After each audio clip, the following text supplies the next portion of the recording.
Alright guys, welcome back to VALORANT. It was a crucial day in the VCT world yesterday with every single team now attending the World Championship, and Seoul has been confirmed, and not exactly the teams we might have expected going into the season. 100 Thieves, they had their chance last night, they squandered the opportunity. Crew Esports, again, Destiny arrives all the same, they will be there at the World Championship. 100T will not. Lots of frustration from that side of the scene, absolutely. What will they do going forwards after failing to make it to the World Championship again?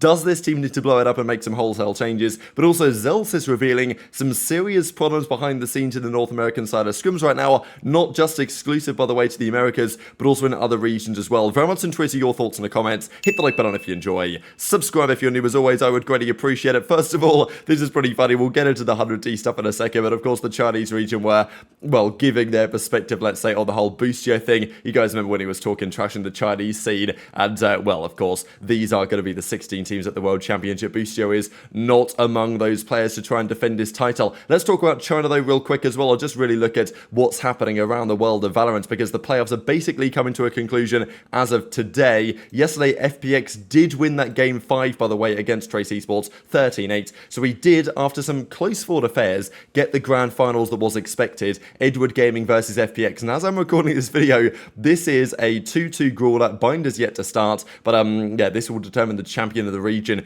The reality is it's not going to make too much difference. They're both going to be at the World Championship, but nonetheless, who is going to be the best team in the region? Because typically it's Edward Gaming, right? They've tended to always dominate their own region. They've gone 1-0, 1-1, they won the Haven 13-7, lost the Icebox 13. Like, every map was, you know, not exactly, no overtimes yet. Maybe that's going to be the case on Bind in this Decide, but it's exciting to see that region getting increasingly competitive. This is what's going on right now, though, in the Pacific, because, wow, DRX just brought back a 3-2 win against Paper X. This is actually massive for them, right? We saw the talk about DRX not long ago now, the fact that they made the changes, and Mako was kind of sitting there thinking, well, you know, why am I all of a sudden like the oldest guy on the team nowadays, right? Where's my support gone? Where are the boys? And, you know, bringing in these new younger players. But for them to beat Paper X like this, especially going down, you know, they lost map 2, they lost map 1, and to bring back the reverse sweep in the series, 13-10 on the Bind, 13-10 on the Icebox, on the pick of Paper X, and then 13-7 on the Ascent. What a way to do it for DRX. So they move on to the finals.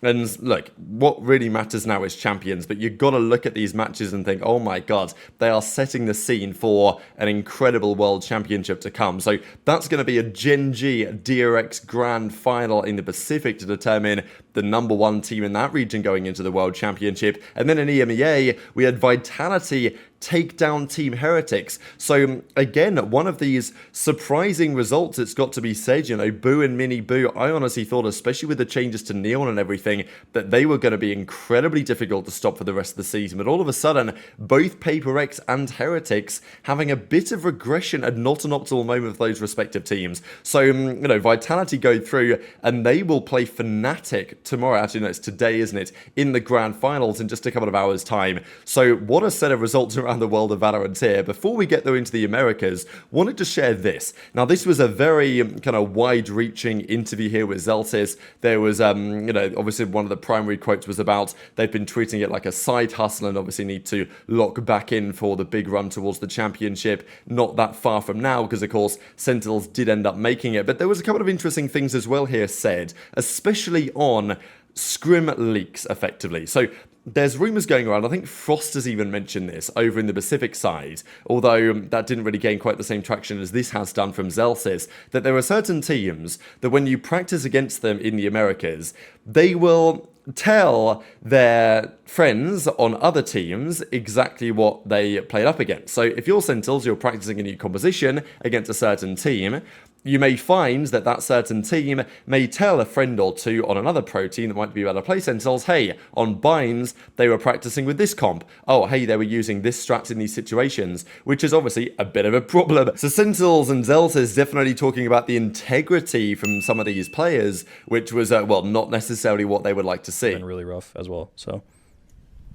Can I ask you about that side hustle aspect? Do you feel as if it's that way because of burnout in the team with how fast everything's going on in the team, or is it the amount of hours that's being put in, maybe the systems in place where practice isn't as high quality as it was when you were in Madrid?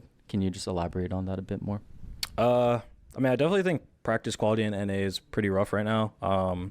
getting like really good scrims is really hard because obviously like you can't play certain people or certain teams because you're playing them. There's a lot of like snaky shit going on in Americas as well with a lot of leaks. People and, leaking like, strats from scrims? Like Damn, that's exposing fucked. comps or strats or whatever That's the case fucked. may be. I'm not going to name Fucking drop, rats. but it's a pretty common thing Fucking in Americas rats, right eh? now, and it's pretty shit. So you can't scrim certain teams because of that. You can't scrim certain teams because you're playing them. Oh my god, who the so fuck really do you rough, scrim? You can't. Oh my excluding god. that, it's just like That's fucked. we don't really like.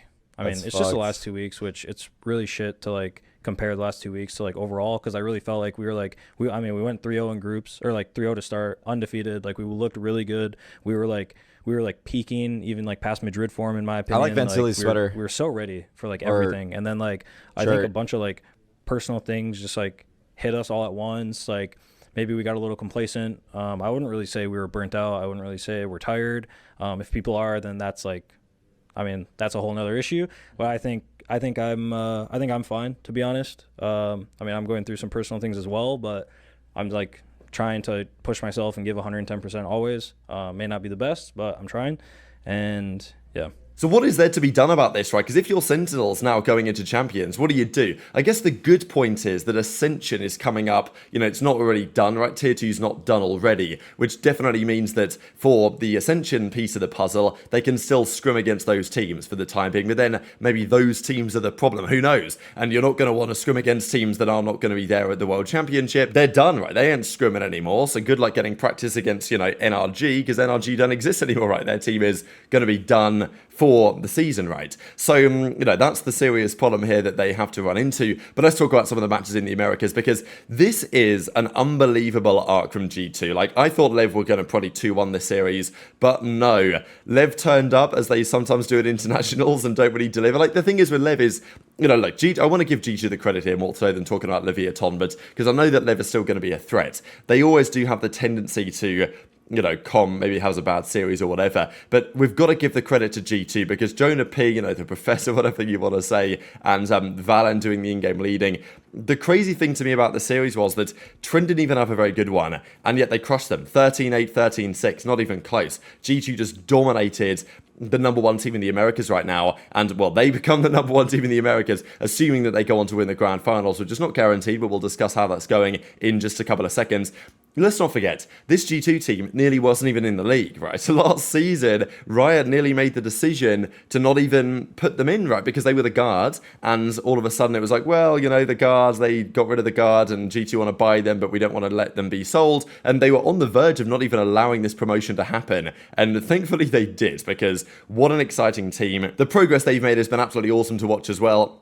And yeah, it keeps on trucking along for G2. So they're in the finals, and they will play the winner of Crew versus Lev, because Crew took down 100T, and this was the most important series of the season for those two respective teams. I'm not going to lie, Crew Esports, I don't know how they do it, right? Like, every season, they're looking kind of bad. They're looking kind of slow. They're looking like, oh, well, you know, maybe year isn't going to be our year. But then somehow they put together a run towards the end of the season. 100T end up winning the Icebox 39 on their pick. The Lotus goes 13-11 the other way here. After the first half, I think 100T would have felt confident, but they just lost when it mattered. And then the Ascent was pretty brutal, right? 100T start out 2-0. They end up going up here 7-3 on the first side on the defense. Then it goes 7-5. They have a nice little run, but then they lose 6 in a row, right? And this is an absolute dagger. To be up 11-7 and, you know, on the verge of at least securing an overtime and then losing 6 rounds on the bounce,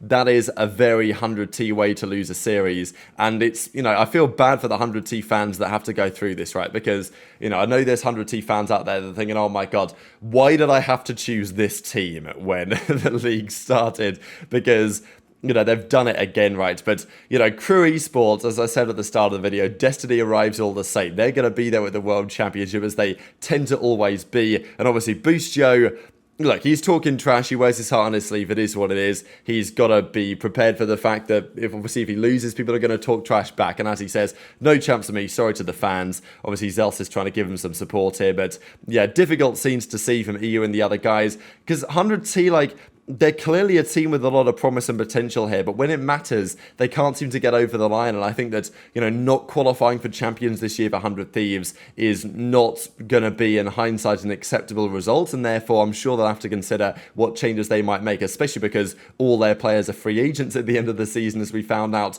just the other day. So, I feel bad for Cryer. He tried his best here. Zellsis, of course, taken them. It got to feel the 100T. At least now they've got more time for content if they re-sign. So, and also this creates a rather incredible scenario where Com, who yes lost yesterday, but he can potentially still win the Americas, and of course he's going to Champions. His entire team is not going to be there. And, if you'd have told me that going into this season, especially before we knew the rosters, that this was going to be true, that Boostio, Demon 1, Ethan, Jorgamo would not be at Champions, but Com would, I'd be like, wow, that's a pretty surprising outcome. And so, well, that turns out is exactly what we have. So these are, anyway, the 16 teams that are going to be there at the World Championship. Well, you can see most of the banners. This, of course, is a Sentinels designed graphics. That's why we see this. These are the overall 16 teams, though. So Lev, G2, Crew, and Sentinels from the Americas, Fnatic, Vitality, Heretics for esports, Edward, FDX, Trace Esports, Bilibili Gaming, and then from the Pacific, Gen.G, DRX, PaperX, and Talon.